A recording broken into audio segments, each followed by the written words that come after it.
Reciban nuestro saludo al iniciar la actividad orientadora número 9 de la asignatura Pediatría 2. Antes de iniciar el estudio de estos contenidos correspondientes a este tema, deben revisar los que se impartieron en las semanas precedentes, donde se les ofrecieron los elementos fundamentales referidos a la deshidratación y el desequilibrio hidromineral y ácido básico en el niño. En esta actividad estudiaremos las enfermedades renales, las cuales presentan una elevada morbilidad en el niño, siendo la infección urinaria una de las más frecuentes en la práctica pediátrica, después de las respiratorias y gastrointestinales. Por esta razón, y por la repercusión que puede tener sobre la función renal en la vida futura del paciente, resulta de gran importancia su conocimiento en tu formación como médico integral comunitario. Al concluir la actividad orientadora, serán capaces de describir las características clínicas de la infección del tracto urinario, el síndrome nefrótico por daño mínimo y la glomerulonefritis difusa aguda postinfecciosa, su etopatogenia y epidemiología, e interpretar el resultado de las evidencias analíticas más importantes que se utilizan para su diagnóstico, así como describir las principales acciones en su manejo integral. La infección del tracto urinario es definida como la colonización y multiplicación de microorganismos, habitualmente bacterias, en el aparato urinario, incluida la uretra y el riñón, cuando éste habitualmente es estéril. La pielonefritis o infección urinaria alta es aquella que alcanza el parénquima renal y el sistema pielocalicial. En la baja o cistitis, la infección está limitada a la vejiga. Desde el punto de vista clínico, se denomina infección del tracto urinario complicada a todas las que se acompañen de alteraciones anatómicas o funcionales o de enfermedades asociadas, ya sean sistémicas o neurológicas. Y la no complicada es aquella que afecta el tracto urinario inferior sin alteraciones estructurales o con buen vaciamiento vesical. La infección del tracto urinario de alto riesgo es la que se acompaña de sintomatología marcada. En esta pueden existir factores predisponentes y comúnmente se presenta en pacientes menores de 1 año. Las de bajo riesgo se presentan en niños mayores. En general, tienen poca sintomatología y no presentan factores predisponentes. En la bacteriuria asintomática, como su nombre lo indica, existen bacterias en la orina, sin síntomas clínicos aparentes. Con un interrogatorio adecuado, puedes obtener datos como micciones imperiosas o eventos de micción en la cama. La infección del tracto urinario recurrente puede ser de 2 formas: recaída o reinfección. La recaída reaparece con el mismo germen después de finalizado el tratamiento. Y la reinfección cuando reaparece, pero causada por un germen diferente. La infección urinaria persistente es la que se mantiene durante el tratamiento y después de este. Su mayor incidencia es en recién nacidos y lactantes varones menores de 1 año, lo cual obedece a la mayor prevalencia de anomalías obstructivas del tracto urinario, identificadas en este grupo de edades. Después de esta edad, se presenta una mayor frecuencia en las hembras por variadas características que les favorecen: cercanía anatómica entre los genitales y el ano, cortedad de la uretra y mala técnica de aseo. La causa más frecuente son las bacterias, pero puede ser producida también por otros agentes biológicos, como virus, hongos, espiroquetas, protozoos y micoplasma. Las bacterias más frecuentes son las gram negativas, Entre ellas la Escherichia coli representa alrededor del 80 al 95%. La frecuencia del aislamiento de estos gérmenes varía de acuerdo a la edad, a la forma de recogida de la orina, así como a la presencia o no de cateterismo. En la patogenia de la infección urinaria debemos considerar tres aspectos: las vías de infección, los factores de virulencia del agente infeccioso determinados por la capacidad infecciosa del microorganismo y los factores del huésped que deben imponerse en la lucha por evitar la infección. Es importante que en tu autopreparación profundices en cada uno de estos elementos. Salvo en el periodo de recién nacido y de lactante pequeño, en el cual la infección del tracto urinario ocurre frecuentemente por vía hematógena en el curso de sepsis bacteriana, en el resto de las edades, tanto en el varón como en la hembra, en la mayoría de los casos, la infección está causada por vía ascendente, a partir de gérmenes presentes en el tracto intestinal y que han contaminado las zonas perianal, perineal y genital. Las manifestaciones clínicas pueden variar de acuerdo con la edad y el sexo, la presencia o ausencia de alteraciones anatómicas, la localización y tiempo transcurrido entre una infección y otra. En la etapa neonatal, lo característico son las manifestaciones de sepsis generalizadas. Entre ellas se encuentra la fiebre, hipotermia, cianosis, ictericia, distensión abdominal, convulsiones e irritabilidad.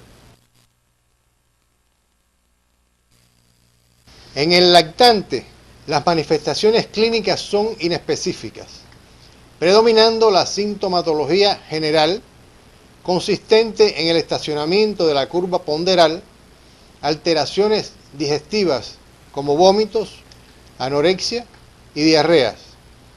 También pueden presentarse letargia e irritabilidad, fiebre, ictericia, aspecto séptico y hepatoesplenomegalia. En la edad preescolar, la clínica urinaria es casi siempre más aparente y con mayor frecuencia. Los síntomas son localizables a nivel del tracto urinario: fiebre, dolor abdominal, disuria, polaquiuria, micción imperiosa, enuresis y orina maloliente. Para poder precisar el diagnóstico, se debe realizar una buena anamnesis con el fin de obtener datos sobre los síntomas mencionados, investigar historia familiar de infección urinaria o de enfermedades congénitas. En el examen físico se debe insistir en la búsqueda de globo vesical, examen de los genitales externos, alteraciones del chorro urinario, así como determinar el estado nutricional del niño. El diagnóstico de certeza debe establecerse a través del urocultivo. Un aislamiento de más de 100.000 unidades físicas de colonia por mililitro de un solo germen en 2 muestras de orina fresca no centrifugada o cualquier crecimiento que haya en la orina recogida por punción suprapúbica. Profundizarás en las diferentes técnicas de recolección de orina.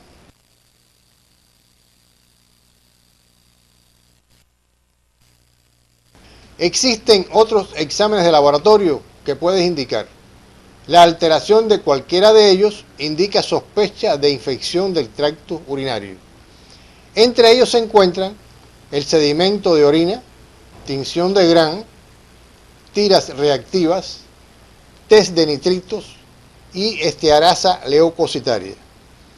En sangre, hemograma y leucograma, eritrosedimentación, proteína C reactiva, urea y creatinina. Se pueden observar diversas complicaciones. Entre las más frecuentes están la infección generalizada, sobre todo en el recién nacido y niño pequeño, abscesos renales, piohidronefrosis y excepcionalmente puede producir insuficiencia renal aguda. En cuanto al pronóstico, depende de la edad, del tipo de infección, su localización y si está acompañada o no de malformaciones renales. En cuanto al tratamiento, los 3 objetivos que deben lograrse son erradicar los organismos invasivos, aliviar la sintomatología y prevenir o minimizar el daño renal. Ante la sospecha de infección urinaria, no se puede esperar el resultado del urocultivo, porque probablemente instauremos el tratamiento antibiótico tarde para impedir la formación de una cicatriz renal e incluso para conseguir reducir su tamaño. En los pacientes considerados de alto riesgo, realizarás remisión para ingreso hospitalario. En ellos, la duración del tratamiento antibiótico debe ser de 10 a 14 días por vía parenteral. Una vez que exista mejoría clínica, se puede continuar con los preparados por vía oral. Si el paciente es portador de una infección del tracto urinario de bajo riesgo, realizarás tratamiento por vía oral con una duración entre 7 y 10 días. La quimioprofilaxis se utiliza en aquellos pacientes que presentan anomalías anatómicas y estructurales del aparato genitourinario. Emplearás fármacos cuya excreción fundamental sea por vía renal con el objetivo de mantener concentraciones urinarias altas del mismo. Se administrará la 1/4 parte de la dosis terapéutica en horas de la noche, por ser este el horario en que se evacua con menor frecuencia la vejiga. En caso de que sea un paciente sin control esfinteriano, administrarán 2 subdosis. Estudiarás las opciones terapéuticas que se pueden emplear durante la infección y en la quimioprofilaxis a través de la bibliografía del tema. Podemos hacer prevención, sobre todo haciendo énfasis en los factores de riesgo, para lo cual se recomienda evitar la constipación, ingestión adecuada de agua, evitar el hábito retenedor y evacuar la vejiga con periodicidad. A continuación, estudiaremos la glomerulonefritis difusa aguda postinfecciosa, la cual es una inflamación aguda localizada en el glomérulo, secundaria a procesos infecciosos. Puede ser originada por diversos microorganismos, como son bacterias, virus, parásitos y hongos.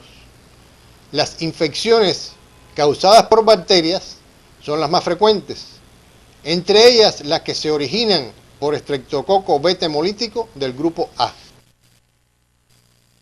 Es una enfermedad producida por complejos antígeno-anticuerpo de potencial nefrógeno. La inmunidad celular y humoral participan en su patogenia. La observación de que la enfermedad no se repite en el mismo individuo sugiere el desarrollo de una respuesta inmune que confiere inmunidad a largo plazo. El periodo de latencia entre infección y nefritis en los casos de faringoamigdalitis es de 10 a 15 días, mientras que en los casos de piodermitis es más largo, de 4 a 6 semanas. La presentación clínica más frecuente es el síndrome nefrítico agudo, que se caracteriza por hematuria, edemas, oliguria e hipertensión arterial. La hematuria microscópica puede mantenerse por un periodo de 4 a 6 semanas. Es de origen glomerular y se asocia a dimorfismo y acantocitosis. Es un hallazgo universal y puede mantenerse por un periodo de 3 años después de haber tenido la enfermedad. El edema ocurre en 90% de los casos. Es palpebral y facial pero puede ser generalizado. La hipertensión está relacionada de modo directo con el grado de retención hídrica. La glomerulonefritis difusa aguda post-estreptocóxica también puede presentarse en la forma rápidamente progresiva, que se caracteriza por azoemia. También en ocasiones se asocia a un síndrome nefrótico, aunque es menos frecuente. Revisarás en tu libro de texto el tiempo de duración de los signos clínicos.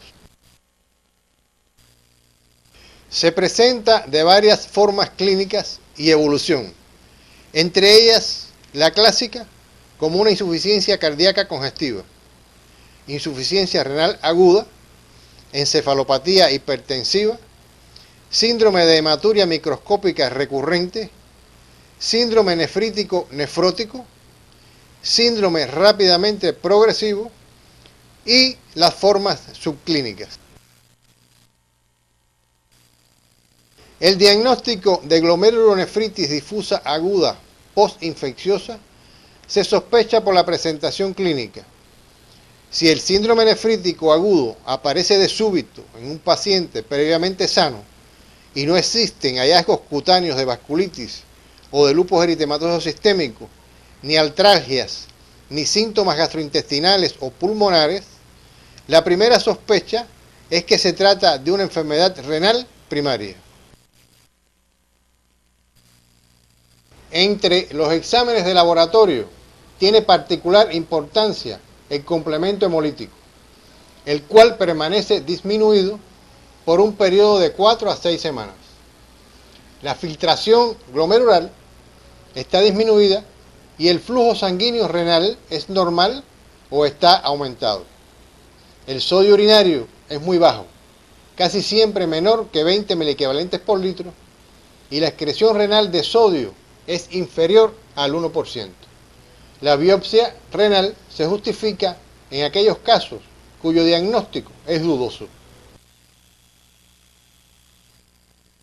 El pronóstico en los niños es bueno, con recuperación de la función renal en más del 90%, aunque alrededor del 1% de los enfermos puede evolucionar a enfermedad renal crónica.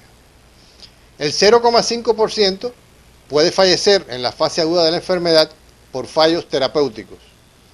En las glomerulonefritis agudas post-estreptocóxicas que ocurren en epidemias, el pronóstico a largo plazo es mejor que en aquellas que ocurren en forma esporádica. Todas las medidas deben estar dirigidas a evitar y controlar las complicaciones. El reposo en cama solo es necesario en la fase aguda de la enfermedad. La dieta debe adaptarse al grado del edema, hipertensión arterial e insuficiencia renal existente. De forma general, será hiposódica, hipoproteica y normocalórica. La restricción de líquidos estará en relación con el volumen de diuresis que tenga el paciente. Los diuréticos de asa son muy útiles en las fases iniciales. La furosemida en dosis de 1 a 5 miligramos por kilo por dosis cada 6 u 8 horas, que se podrá variar según la clínica del paciente y la respuesta diurética hasta 10 miligramos por kilo por dosis. Los hipotensores solo se utilizarán cuando la hipertensión no se controle con el uso de diuréticos. Los más utilizados son nifedipino, hidralazina o el nitroprusiato de sodio por vía parenteral. Te sugerimos que confecciones un resumen sobre estas opciones terapéuticas donde profundices en su vía de administración, presentación y dosificación en el niño, lo que puedes hacer consultando la bibliografía básica, la complementaria y los materiales complementarios que se encuentran en el CD de la asignatura. Revisaremos a continuación algunos aspectos sobre el síndrome nefrótico, el cual Es la consecuencia clínica del aumento de la permeabilidad de la pared capilar glomerular, que se manifiesta en proteinuria masiva e hipoproteinemia, edemas, hiperlipemia y oligoanuria. Es la enfermedad renal crónica más común en la niñez. El más frecuente es el que sigue el patrón histológico de cambios mínimos o lesiones mínimas, que ocupa entre el 72 y 85% del total. Su etiología puede ser primaria o idiopática y secundaria a diferentes procesos, tales como enfermedades sistémicas, enfermedades hereditarias, glomerulopatías, intoxicaciones y de causa neoplásica. El edema es el síntoma más importante en estos pacientes. Se caracteriza por ser blando, de fase Godet y por predominar en las partes más laxas como son párpados, cara, escroto, pene y dorso de las manos y pies. Al inicio los edemas son insidiosos y más tarde pueden llegar a ser una anasarca.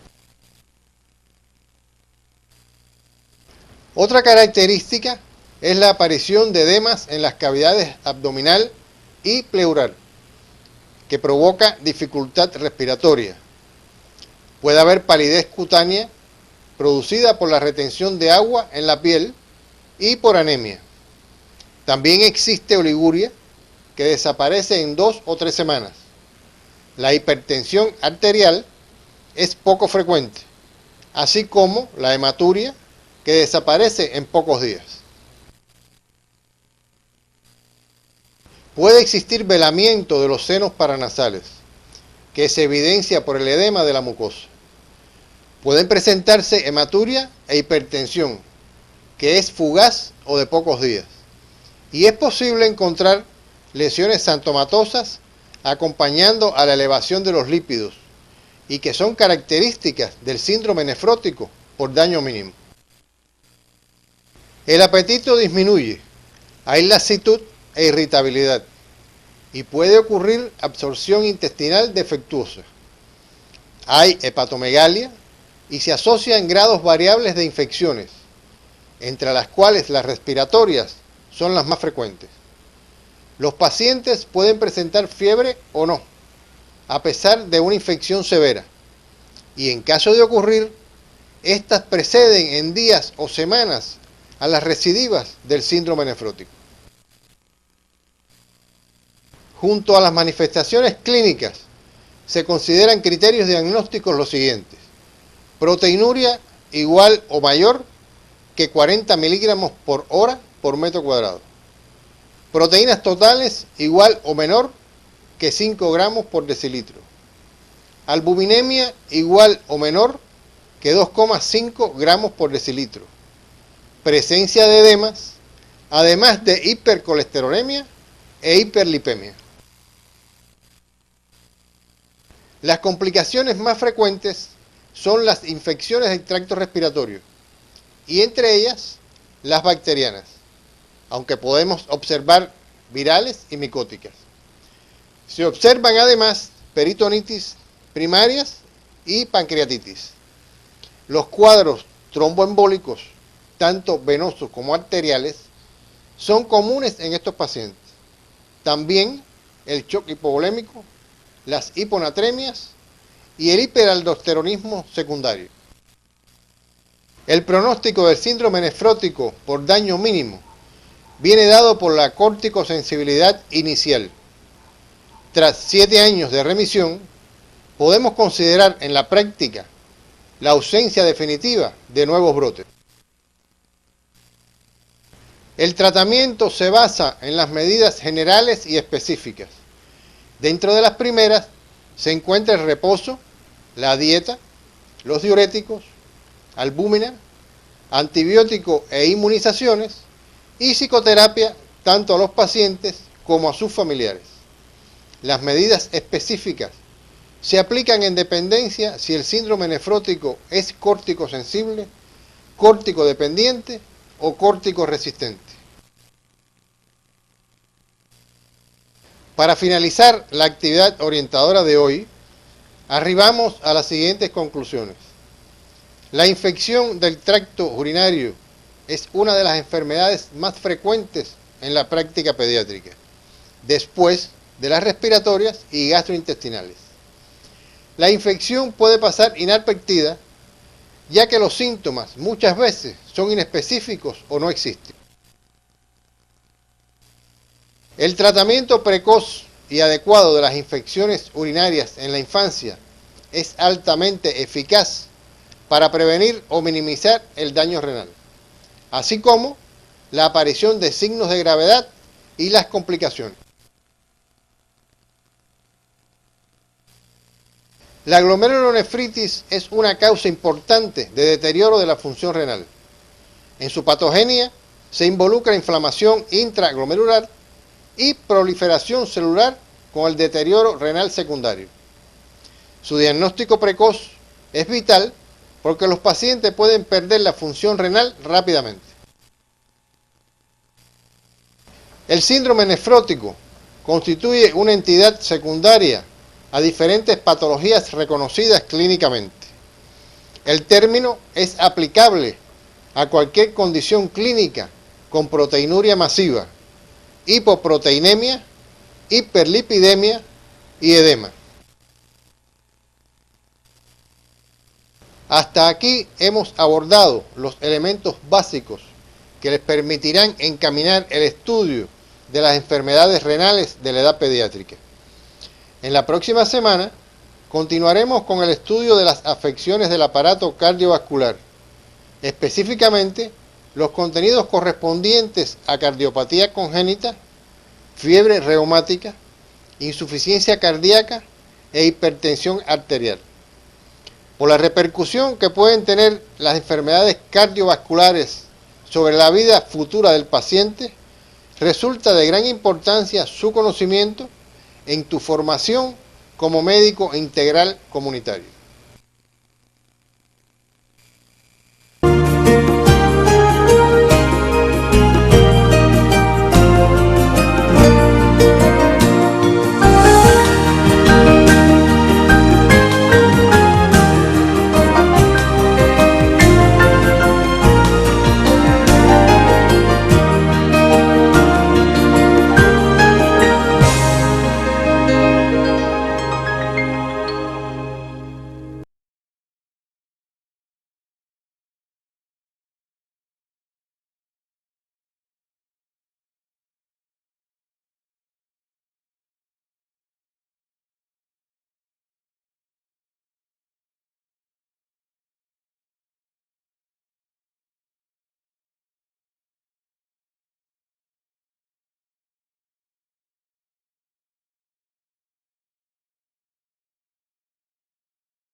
característica clínica del aumento de la permeabilidad de la pared capilar glomerular, que se manifiesta en proteinuria masiva e hipoproteinemia, edemas, hiperlipemia y oligoanuria.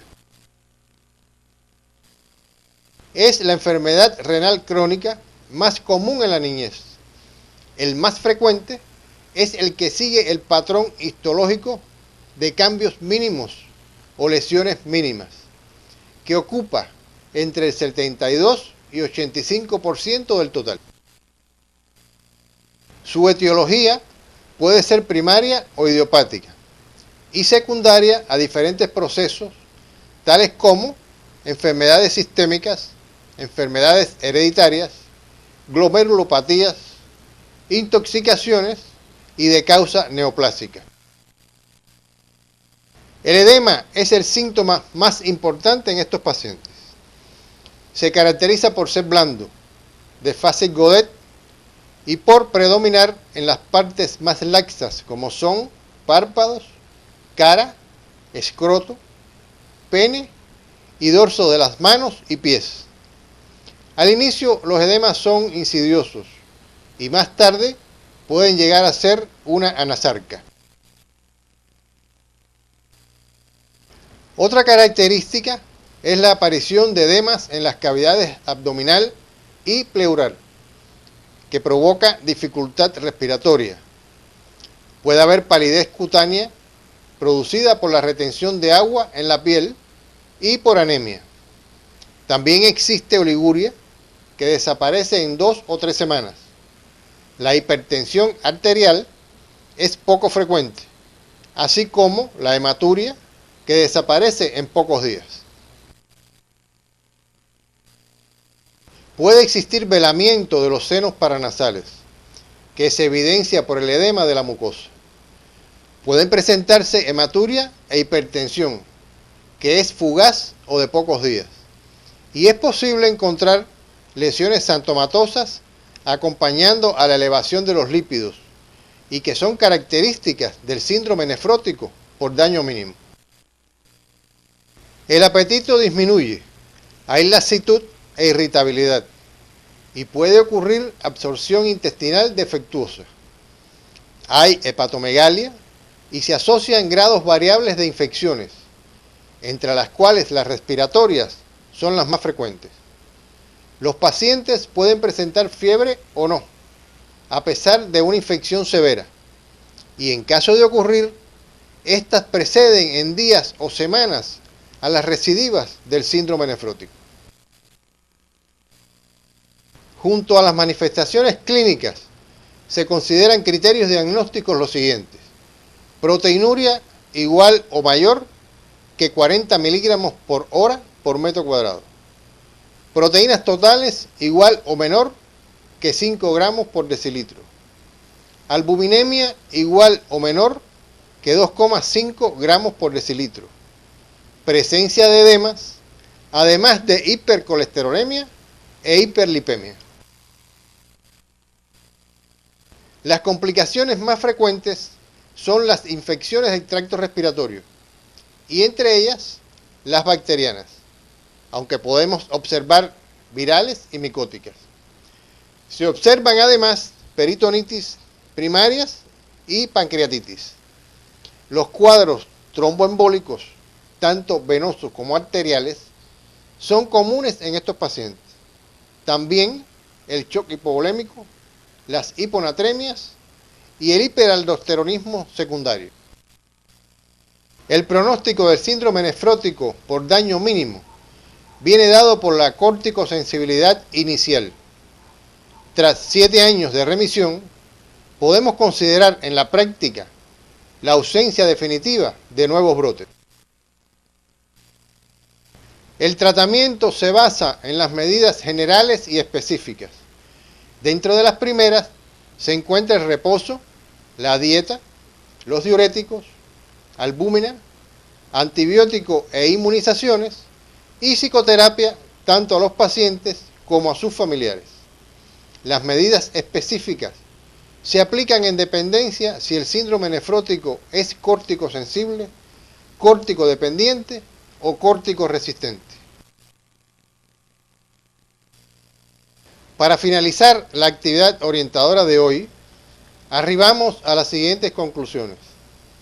La infección del tracto urinario es una de las enfermedades más frecuentes en la práctica pediátrica, después de las respiratorias y gastrointestinales.